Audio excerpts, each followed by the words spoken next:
We shall be known by the company we keep, by the ones who circle round to tend these fires. We shall be known by the ones who sow and reap the seeds of change alive from deep within the earth. It is time now. It is time now that we thrive. It is time we lead ourselves into the well.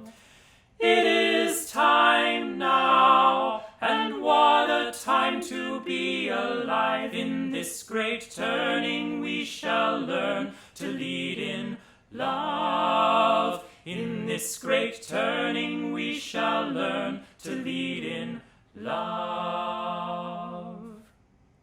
We shall be known by the company we keep, by the ones who circle round to tend these fires. We shall be known by the ones who sow and reap the seeds of change alive from deep within the earth. It is time now. It is time now that we thrive. It is time we lead ourselves into the well. It is time now, and what a time to be alive. In this great turning we shall learn to lead in love. In this great turning we shall learn to lead in love. It is time now. It is time now that we thrive. It is time we lead ourselves into the well.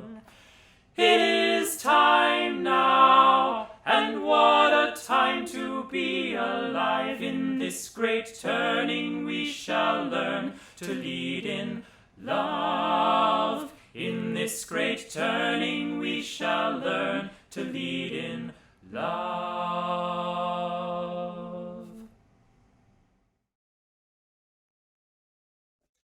Welcome, everyone, to this collaborative worship service. We're so pleased that you all are with us this morning.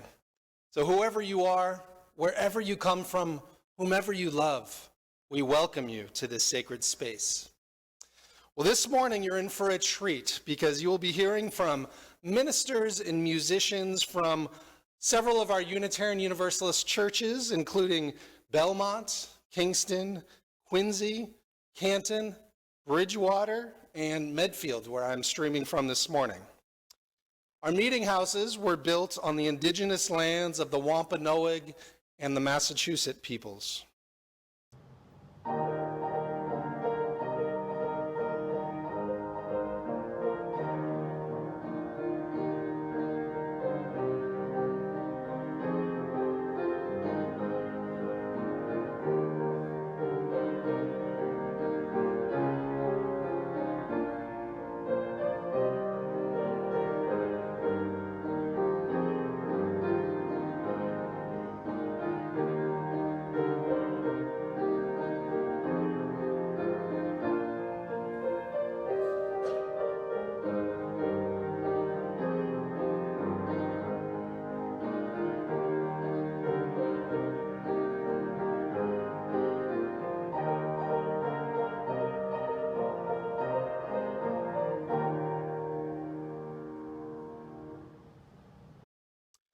My colleagues and I are calling this service now more than ever.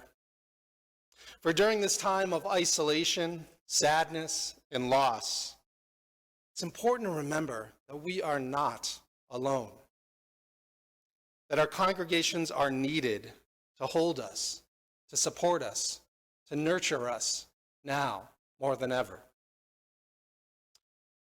So now I would invite you to hear the words of Ted Lasso as we enter into this sacred space. Now look it, this is a sad moment right here for all of us. There's nothing I can say standing here in front of you that can take that away. But please, do me this favor. Lift your heads up and look at everybody else here. And I want you to be grateful that you are going through this sad moment with all of these other folks. Because I promise you, there is something worse than being sad. And that's being sad and being alone. Ain't nobody here alone. Come, let us worship together. As we begin our worship, we light our chalice, a symbol of our Unitarian Universalist faith.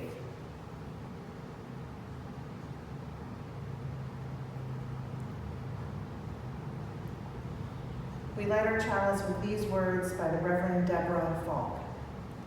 A chalice lit in our midst is a symbol of our liberal faith, a faith built on the foundation of freedom, reason, and tolerance, a faith sustained by acts of kindness and justice, a faith that visions a world flourishing with equality for all her people, a faith that demands the living out of goodness, a faith that requires thoughtfulness, a faith of wholeness. This tiny flame is the symbol of the spark of all this within each of us.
Once upon a time, his eyes opened wide.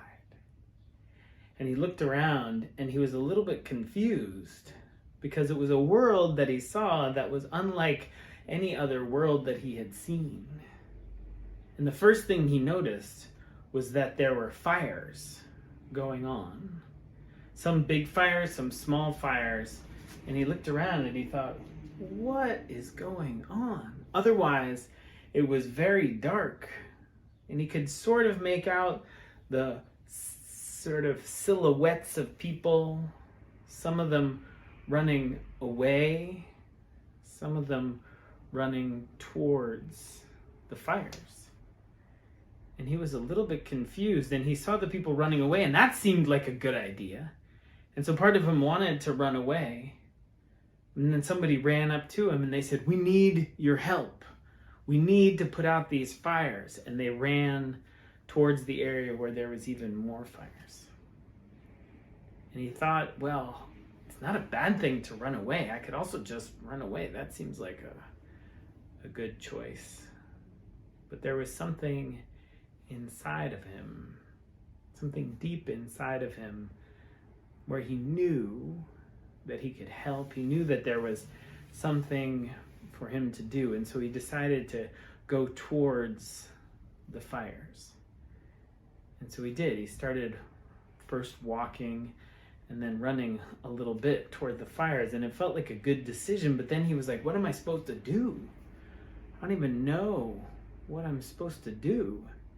And he stopped and he saw that there was a couple other people 20, 30 feet off, also moving towards the fire, also a little bit unsure. And then he felt this strange sensation. Right there in the middle of his sort of higher part of his belly, he felt this strange kind of glowing sensation, and he knew somehow that this was the thing. This was the way that he was going to help, that maybe he was sort of part superhero and there was some special thing inside of him. And so he started to glow and glowed a little bit more.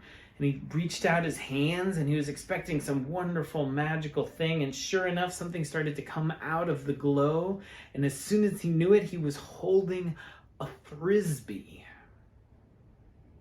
And he thought, a frisbee? What am I going to do with a frisbee? But he knew that that was part of it, somehow. And so he took a couple steps forward, and then he felt the frisbee sort of being pulled, and he looked up and there was somebody else kind of looked like they were coming towards him, and they were holding a long, floppy piece of what maybe looked like plastic, almost like one of those floppy sleds. And he thought, that doesn't seem a whole lot more helpful than a frisbee. But he knew the frisbee was drawn to that person, and he felt drawn to that person. And then sure enough, somebody else was walking towards them, and they had a kind of a rainbow-shaped piece of metal, even less helpful, just like a little hook-looking thing. But still, he was being drawn towards them too, and they came together, and he held out his frisbee, the one guy, and the other held out this big long floppy thing, and then the other held out the rainbow hook, and they came together, and then they could see it, they could smile, they felt somehow that the three of them, that together there was something more that they could do. And the frisbee and the floppy and the hook, they all came together, fused together, and the floppy piece wrapped itself around and landed right on the frisbee, and the hook came over and attached itself to the top, and they had a bucket, and each of them holding it, they had this one huge bucket. And they looked around, and sure enough, they were getting closer and closer, and there was lots and lots of fires. And somebody said, quick, down to the river. And they held the bucket, and the bucket became 3 buckets, and they each had a bucket. And they ran down to the river, and they came back up with huge buckets of water, and they poured it out. And it felt good. It felt good because they were doing something and they were helping.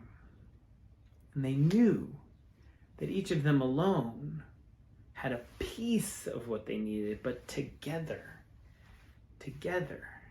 something new, something more effective, more beautiful, more whole was created, these buckets.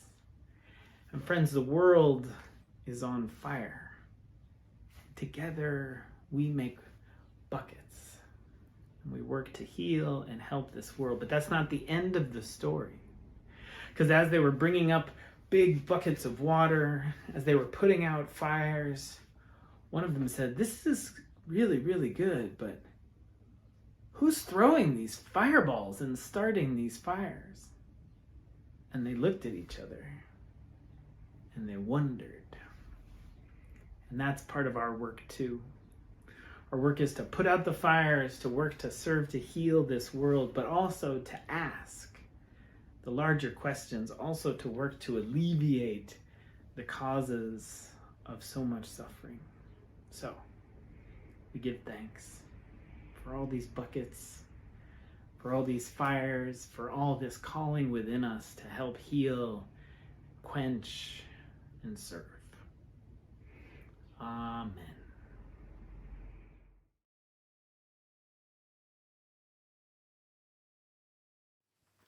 Please join me now in the spirit of prayer and meditation. Spirit of life and love, source of mystery and wonder, this winter of our lives is hard. While we know spring will arrive, we find ourselves in a time of uncertainty and discontent. That still, small voice we rely on for comfort, for compassion, can become lost in the din and confusion of the messiness of our daily lives. We seek your calming presence now more than ever, so that moments of respite may renew our souls. We seek your loving presence now more than ever, so that moments of heart-opening compassion may fill our spirits. We seek your wise presence now more than ever, so that moments of clarity can guide us forward. Spirit of life and love, source of mystery and wonder, be with us now. Act through us. As we, the beloved community gathered here, journey through yet another winter. We need you and one another more now than ever. May it be so, and blessed be.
As a Unitarian Universalist minister, I do a lot of checking in. At just about every gathering I attend with congregants or colleagues, we begin with a ritualized check-in, during which we share the daily struggles and successes, joys and sorrows, disappointments and hopes that give shape and texture to our lives. I love that we pause in this way to remind one another of our shared humanity and to hold one another in care and compassion. These days, I find myself starting my check-ins in the same way. Well, I'm doing okay in my small circles, but I'm constantly anxious about the big systems in our world that seem to be coming undone. I usually get a lot of knowing looks and sympathetic nods. Lately, I go about my days with a kind of dual awareness. I feel myself part of systems both big and small, and often it's the small systems in my life, my family, my congregation, my friend groups, that feel relatively stable. In them, I find comfort, compassion, inspiration, connection, purpose, sometimes even hope and joy. It's the big systems that feel tenuous, the global, national, and societal systems that are barely hanging on by a thread. Those big systems loom large in our collective consciousness, perhaps because they garner so much more media attention, and we are constantly barraged by the media, both traditional and social. It feels like a steady stream of doom that makes it feel like the whole world is falling apart. The big systems that organize our world do matter a lot, and yet our human world is also made up of many, many, many more small-scale systems, relationships, families, clubs, communities, schools, workplaces, local governments, arts organizations, grassroots movements. Because they function on a smaller scale in less visible ways, these small systems can feel less relevant or important. Yet I believe they matter now more than ever. In the face of large-scale systems breakdown, our hope for the future lies in the small systems.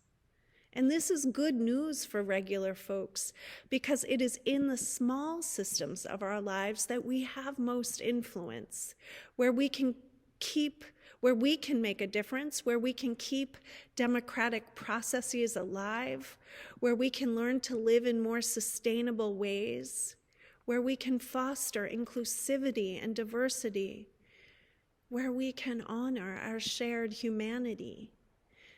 This is also good news for Unitarian Universalist congregations.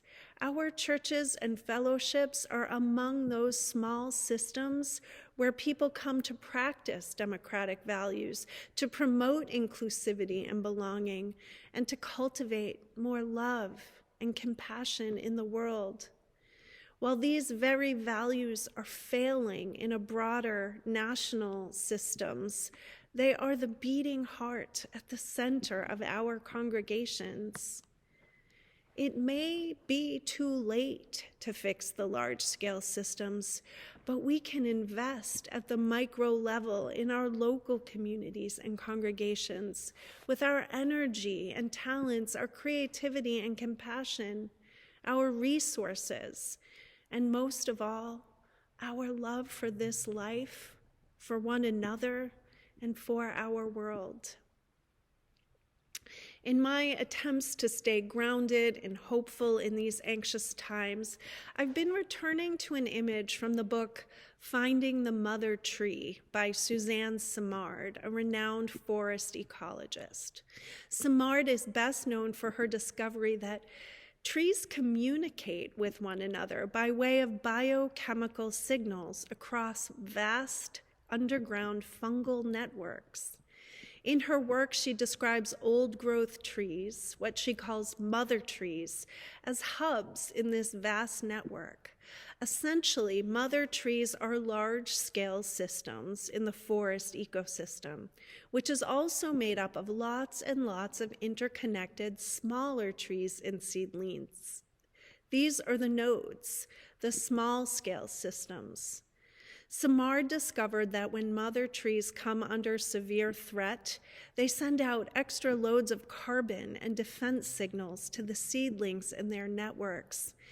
In essence, the mother trees recognize that the hope for the forest's future lies in the smaller scale systems, the young trees and seedlings, and so the mother tree invests them with what wisdom and resources she has left to give.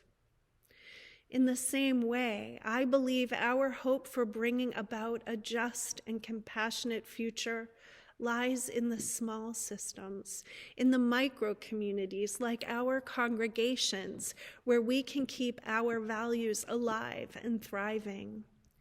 Like the seedlings of the forest, we are connected to all the other micro systems.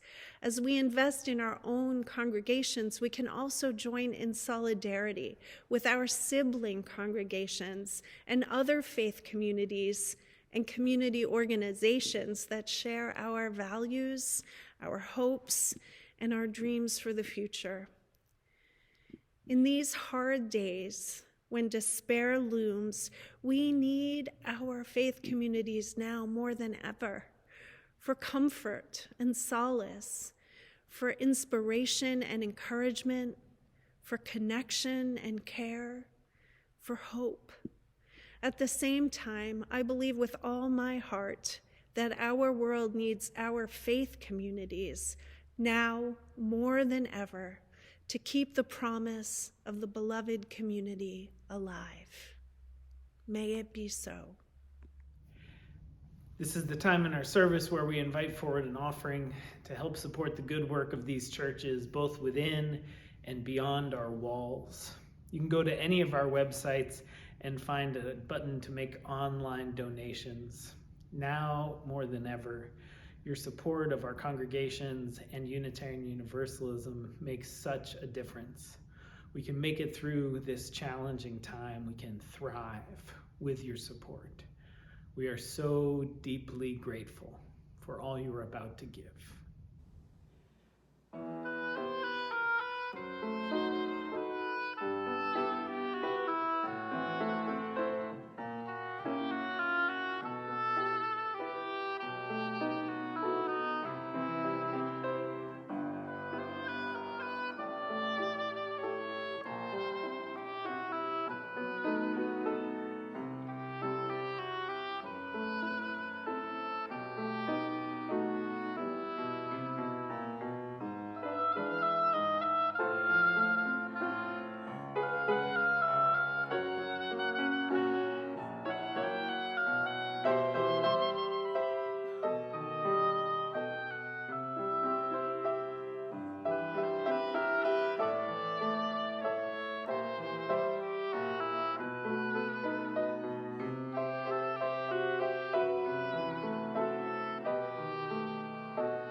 When I was a child, I thought trees were magical. I grew up in Louisiana, a place full of ancient mossy oak trees that I loved to climb, and cypress tree knees sticking up out of the river. We lived on a river and would often ride our boat from our house over to my grandmother's house. And as we went, I would lean far out over the edge of our boat, trying to touch those cypress knees that jutted up out of the water as we floated by. I remember my grandmother teaching me that the reason the stands of pine trees behind our home grew so close together was so that the trees could protect and hold each other up in heavy storms, like hurricanes, which we had a lot of in Louisiana. I was amazed that such seemingly inanimate things knew actually how to take care of each other. But they do, and that's the thing. There's so much scientific evidence that trees support each other. Through their root systems, they communicate with each other, and they nurture the other plants and animals that grow in their midst. That's because scientists are increasingly finding that cooperation is what drives biological evolution, not competition. For so long, Darwin's theory of evolution, the survival of the fittest, has driven a narrative of nature and humanity as one of inherent competition. Who's on top? Who's beating you down to take your place? Who eats who to survive? And no surprise, this theory fits nicely into the larger colonialist and capitalist themes of the West, that the earth, including humans, is a wealth of resources from which those with power can take and take and take. Because whoever has the power to dominate can and should dominate. And where has that brought us today? To a climate crisis, to a culture of scarcity, and a society of prejudice, division, and hatred.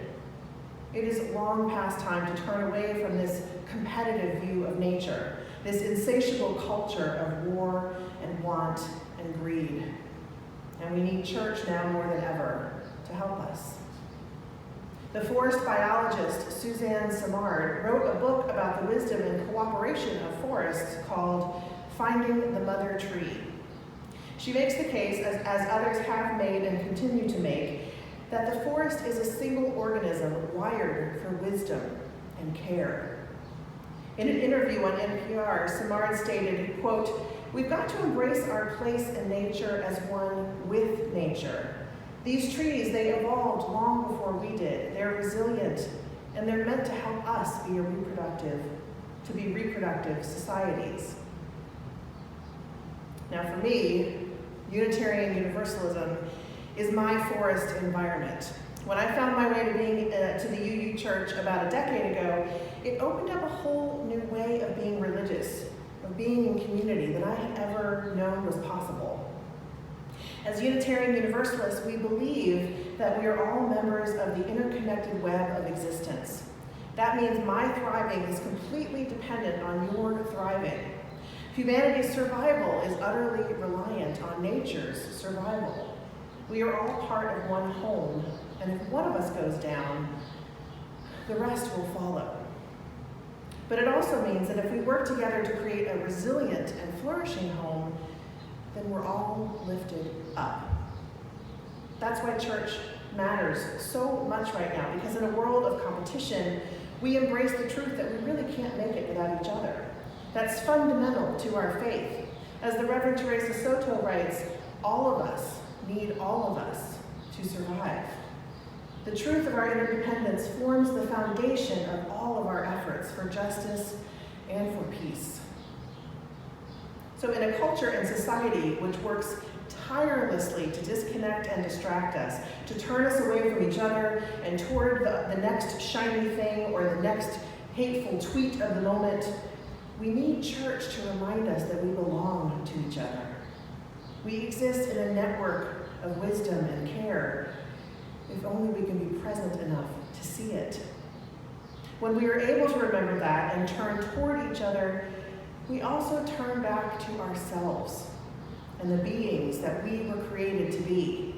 We turn back to our histories, our ancestors, our belonging to this great mystery of life in which we all play a part. We live into the truths of who we actually are. not dividing and conquering, but nurturing each other towards healing, growth, and flourishing. The origin of the word religion is from the Latin religare, meaning to bind together, to connect. We need church now more than ever to remind us of the deep, inherent connections that we already share, the sacred space that allows us to truly see and embrace each other, the ecosystem of love and justice that binds us together. We need church, and the world needs it too, now more than ever. May it be so, and amen.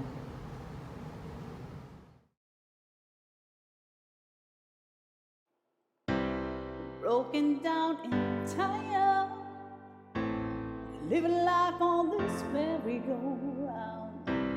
You can't find the fighter. I see it in you, so we're gonna walk it out and move mountains. Gonna walk it out and move mountains. And I'll rise up, I'll rise like the day. I'll rise up, I'll rise unafraid. I'll rise up, and I'll do it 1,000 times again. I'll rise up, high like the waves. I'll rise up, in spite of the ache. I'll rise up, and I'll do it 1,000 times again. For you, you,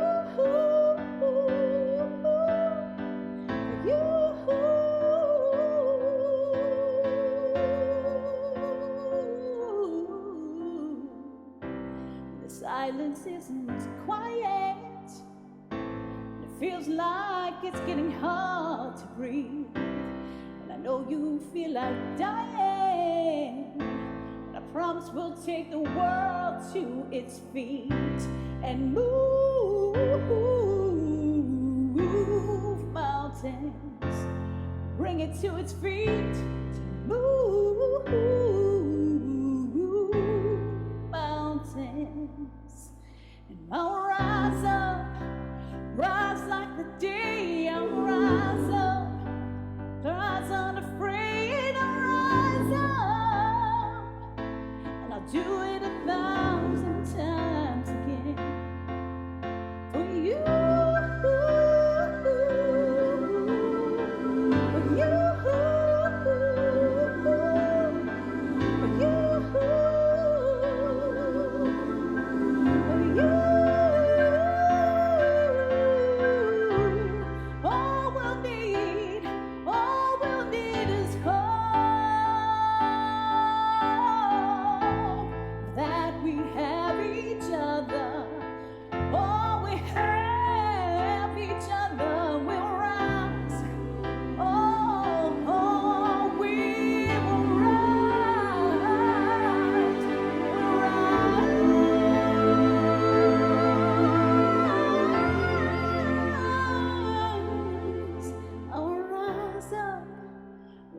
like the day. I'll rise up, in spite of the ache. I will rise 1,000 times again, and we'll rise up, high like the waves. We'll rise up, in spite of the ache. We'll rise up, and we'll do it 1,000 times again.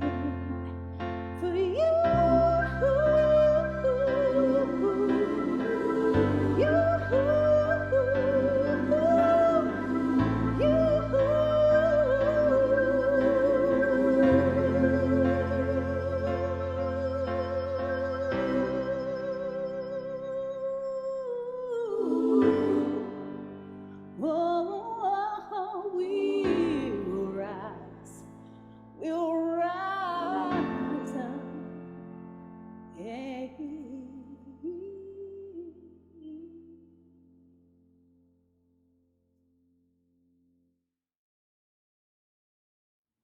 Good morning. I am the Reverend Dr. Michelle Walsh. My pronouns are she, her, hers, and I'm an affiliate community minister with the United First Parish Church, UU, in Quincy, Massachusetts, where we are right now, where we sit on the unceded lands of the Neponset Band of the original Massachusetts people.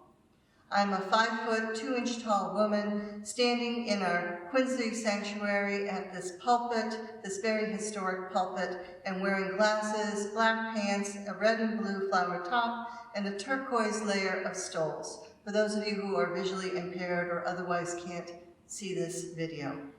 Our service theme is now more than ever. Now more than ever, we need one another. We need our faith communities, our spiritual communities, our religious communities.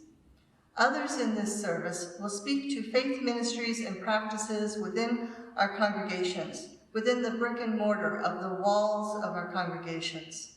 As a community minister, however, I want to remind us today that now more than ever, we also need the faith of our larger ministry to the communities beyond the walls of our brick and mortar buildings.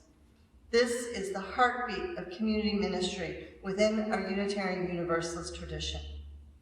Community ministry encompasses a broad scope of ministries, not only our social justice ministries, but also our pastoral care and spiritual direction ministries, and our creative arts ministries, as well as our academic ministries, among many other ministries not named or not yet envisioned. Our community ministers, whether ordained or commissioned or lay, often are on the front lines of the deep needs of our hurting, shared world these days. And they always have been, from the time of our first recognized community minister in the 19th century Unitarian history, Joseph Tuckerman, who ministered to the poor in Boston. That particular community ministry today is known as our Unitarian Universalist Urban Ministry in Boston. And that was a focal point for nearly 18 years of my own community ministry as a Unitarian Universalist, first in a lay capacity and then ordained, and inclusive of my dual identity as a social worker, sharing in facilitative partnership with 12 different Unitarian Universalist congregations at the end. I then brought my lived experiences with that particular community ministry into another community ministry in an academic context, through teaching and writing at Boston University, where I continue today, inclusive of my private practice as a pastoral psychotherapist and spiritual director. Through the urban ministry experience, direct relationships were made by Unitarian Universalist volunteers across lines of race and class that became enduring points of commitment to our anti-racism commitments for these volunteers. Yet I also want to stress that much of the work of community ministry can be equally on the front lines, but less visible for their substantial impact. I think of the many UU community ministers I know who are engaged in hospice care and chaplaincy, particularly in these times of COVID, and who accompany people of diverse ethnic and religious traditions through sickness and death. I hear these stories often, and I'm thinking today particularly of one seminarian in the UUMA Ministerial Formation Network Group that I facilitate for community ministers. She recounted being able to provide culturally sensitive pastoral care and advocacy in her setting because of her Unitarian Universalist identity, to 3 different families experiencing the death of a loved one, all in the same day. An evangelical Christian family, a Sikh family, and a West African family. She had to draw on enormous skill sets to know the diverse traditions that were important for solace for these families that day. We don't hear these stories of community ministry, but we should, now more than ever. I want to pause for a moment to read the 1988 Community Ministry Proclamation and Covenant, a passionate document that represents the highest aspirations of the meaning of community ministry for our faith tradition, now more than ever. It reads, "We, as people living in a world that is both dying and seeking to be reborn, who are shaken to our very roots by the massiveness and depth of planetary and human suffering, are empowered by a driving passion to bear witness to that suffering, participate in its transformation, and affirm the inherent glory of life. Therefore do we covenant together to respond to these cries of pain, to our own brokenness, and to awaken the healing spirit of hope, to engage in a broad spectrum of ministries through and with UU congregations, the larger community, and increasingly in a global context, to celebrate the diversity of life within our elemental interconnectedness, to challenge one another as individuals and as members of institutions to identify, analyze, and act upon the basic causes of human hurt and separation. Thus empowered, we join hands with the community of faith in acknowledging the larger ministry which addresses our common vision. We call upon our denomination to recognize a variety of lay and ordained ministries as embodiments of the Unitarian Universalist principles and purposes. It goes on to list the varieties of creative ministries at that time and ends with such compassionate, liberating prophetic ministries are at the very heart of our religious tradition.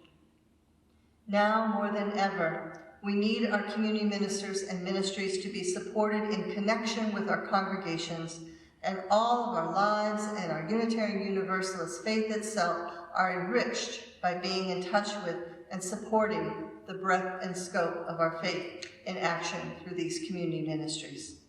I often speak and preach on my belief that our seventh UU principle, respect for the interdependent web of all existence of which we are a part, is our metaphoric God language. We know our ecological interdependence and source of being, inclusive of and beyond the inherent worth and dignity of each of us, through this language in our seventh UU principle. We know that the challenges of these times are beyond the capacity of any single individual to surmount, but together we are stronger and can deepen and expand the reach of our faith tradition and values. Through connecting with and supporting our diverse community ministries, including by providing opportunities for affiliation and endorsement through commissioning, may we all know their particular role in deepening and expanding our Unitarian Universalist reach in these times. May it be so. Blessed be, and amen.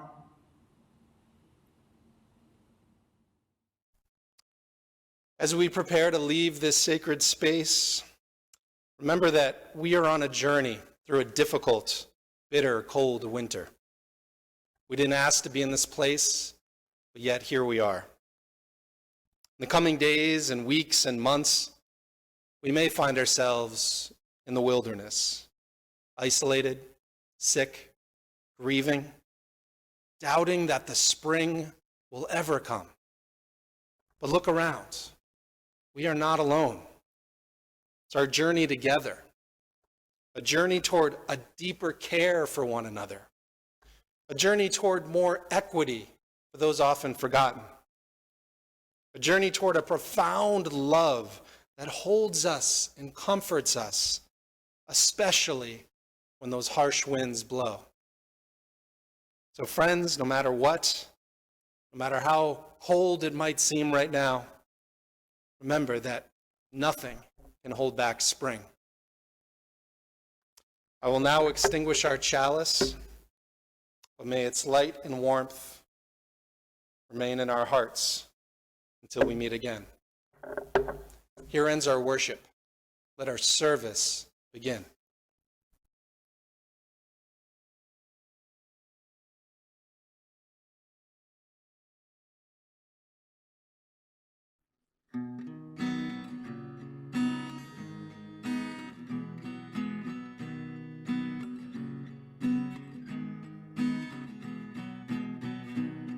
It don't have a job, won't pay your bills, or buy you a home in Beverly Hills.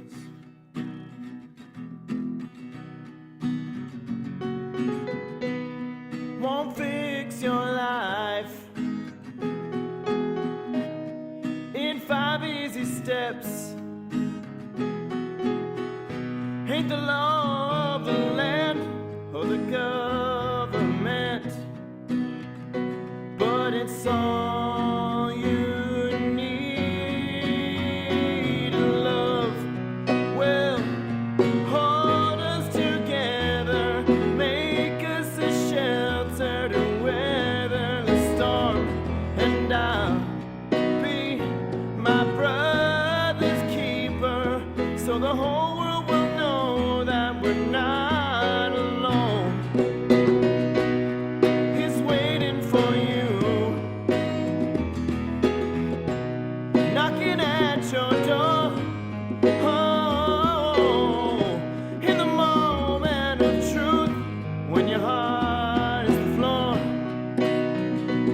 and you're on your knees, love will hold us together, make us a shelter to weather the storm, and I'll be my brother's keeper, so the whole world will know that we're not alone. This is the first day of the rest of your life. This is the first day of the rest of your life. 'Cause even in the dark, you can still see the light. It's gonna be alright. It's gonna be alright. This is the first day of the rest of your life. This is the first day of the rest of your life. 'Cause even in the dark, you can still see the light. It's gonna be alright. It's gonna be alright.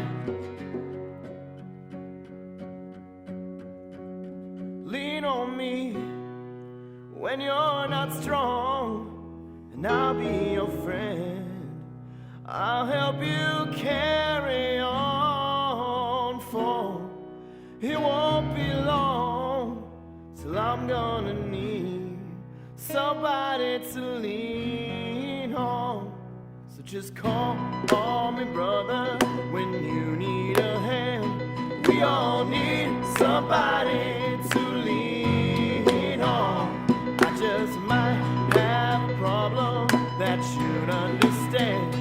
We all need somebody to lean on. And love will hold us together, make us a shelter to weather the storm, and I'll be my brother's keeper, so the whole world will know that we're not